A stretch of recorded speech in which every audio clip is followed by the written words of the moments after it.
Mr. President, I'm still speaking. I'm sorry. Mr. President, wait till let me finish. I'm going to continue. I'm going to continue. Governor Romney, if you can make it short. See all these people? They've been waiting for you. Could you just make it short? Just going to make a point. Any Mr. President, let me move you on here, please. At all. That was just one of the many heated moments between the two candidates last night in their political rematch. This time, President Obama looked to gain some momentum, possibly, at least slightly, after falling flat in his first face-off with opponent Mitt Romney.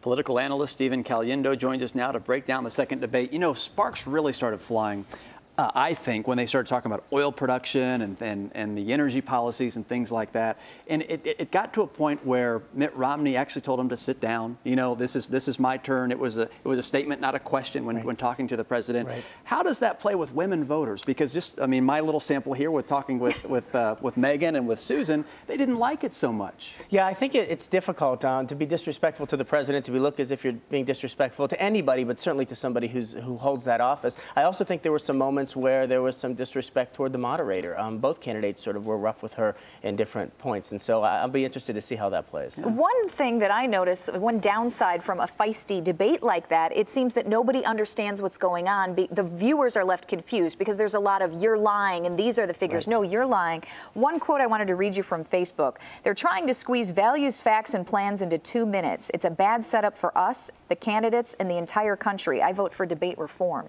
Yeah, debate reform, interesting. I mean, and if we think about historical debates, I mean, some of those candidates would speak for an hour at a time and then let the other person respond. And I just don't think we have the attention span for that now. But on the other hand, this is really frustrating to watch that happen and have it all squeezed in. But do we gain anything from it? Did people learn anything last Well, night? I don't know that they learned that much substantively. That's true, because how can you know until you go to the fact checkers who's saying the right thing? And maybe they're both telling the truth, but saying it a little bit differently. What we really learned, I think, is how people respond under pressure and the way that they treat one another. And so that's why there's so much emphasis on body language, so much emphasis on demeanor, and not as much emphasis on the substantive points, which is really unfortunate. I think one of the big things that's going to really gain traction today, I think, especially on the cable outlets and the network morning shows, will be this Benghazi and this act of terror. You know, the president made it clear that he said from day one, the next day in the Rose Garden, that he said it was an act of terror. Right. But if you read the transcript like he asked us to do, it's kind of a general observation of acts of terror. Right. It was a moment where it was very much, if you remember in the last debate, where there were times when Governor Romney said things and the president looked completely befuddled. Like, I had no idea that that's what he was saying. It was the opposite this time, right? And the president said something and the governor said, I don't think he really said that. I mean, technically, he used the word terror in that speech. That's what he said he did last night, so it was factually accurate, but the governor wasn't expecting that. And Stephen, finally, you know, we said that Obama won slightly according to the poll, but it was really a toss-up.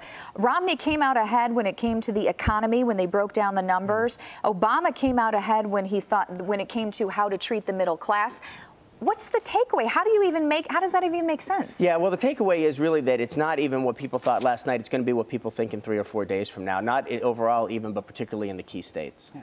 All right, thank you, Stephen. Sure. The questions were interesting too. Yeah. You know, it went from everything from, you know, women's pay to talking about AK-47s and whatnot. But not much on education, unfortunately. Yeah, you're right. Thank you, Interesting Stephen. more to hear from the town hall, from what people want to know. I like the format. Feisty for a town hall, too. It was feisty. Yeah. 6